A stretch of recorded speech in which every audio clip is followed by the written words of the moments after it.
So you want to eventually be able to produce paintings like this. Hi, I'm artist Rob Reep, and I've got 5 tips for all of you beginning artists out there.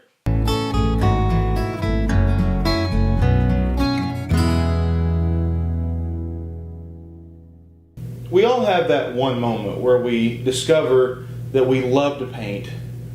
And for me, that was in high school. I actually discovered it in a senior art class. I really had done no painting prior to that, and the painting that I did was a watercolor. In fact, my mom still has it, but to be honest with you, it wasn't all that great looking back at it. But we all have those beginning moments, those first few paintings, those first probably 100 or so paintings that just don't quite turn out right, and some of them turn out absolutely amazing and we fall in love with it.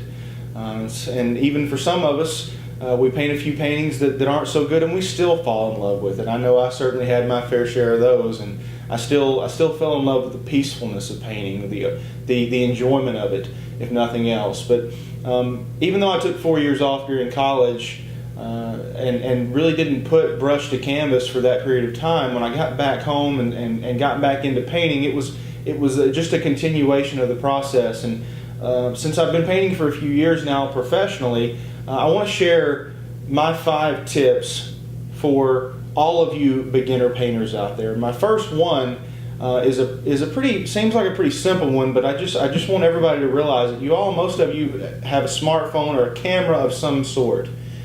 Take it with you everywhere you go. Take as many pictures as you can, and really just get in the habit of photographing things. We live in a unique period of time in human history where, as artists, we are actually able to capture moments digitally and have those in catalogs for ourselves for future pieces of artwork that we want to produce. Very oftentimes I'll take a few different pictures, maybe even 5 or 6 pictures that I've taken on a trip, and I'll actually morph them together into one painting.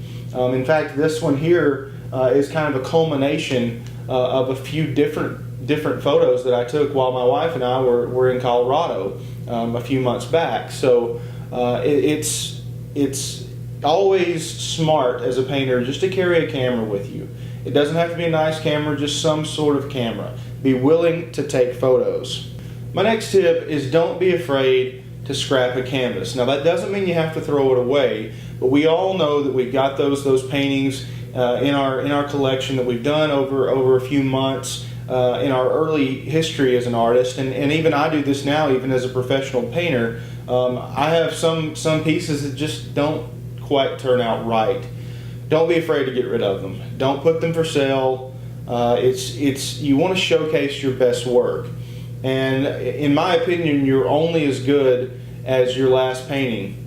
And I think customers, in fact, out there, collectors who are trying to purchase pieces, they notice that as well, that we're only as good as our last painting.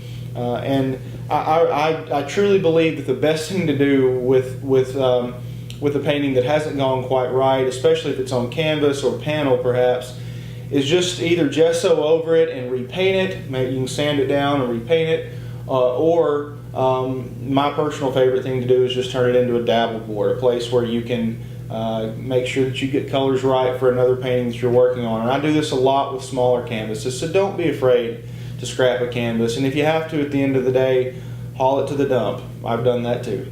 Tip 3, buy a good easel. If you're out there and you're an oil painter or an acrylic painter, not so much for you watercolor artists. I actually have never done a watercolor. My wife does do a few watercolors, but if you're doing acrylic or oil painting, I highly encourage you to buy a good H-frame easel. That's the kind that I use here exclusively in my studio. And when I first started off, I didn't do that. I painted on old TV trays, kind of hunched down over them, like we all do. And it was a good experience just to learn how to paint, and it was a way to do it without having to invest a lot of money. It was a tough transition to move to an easel because it does give a little bit. And for a long time, I had trouble painting on an easel. So it took a good couple of months to really get used to that. So just go ahead, buy a good H-frame easel, and at the end of the day, if nothing else, it's going to save your back. Tip number 4, is going to sound a little bit counterintuitive, but take a break from painting. Most of us out there, most of you guys probably paint mostly on Saturdays and Sundays. And that's because you work during the week. I do that a lot as well. I do paint a lot during the week because I'm also a professional artist and I'm producing pieces for clients, but I have another job as well. I'm not doing this exclusively. So we do have to make a living, and for a lot of you out there, that's the case. But when it comes to a Saturday morning, go for a hike. Take your pup out for a walk. Just, go somewhere. Go to a state park, maybe with your spouse. Just get out, see the world, take trips, take your camera like I was talking about earlier, and be sure to get out and see the world. If we're stuck here in the studio every day of the week, and then on weekends we're in here again painting nonstop, yeah, you're probably honing your painting skills, but you're also not out looking at what colors trees really are.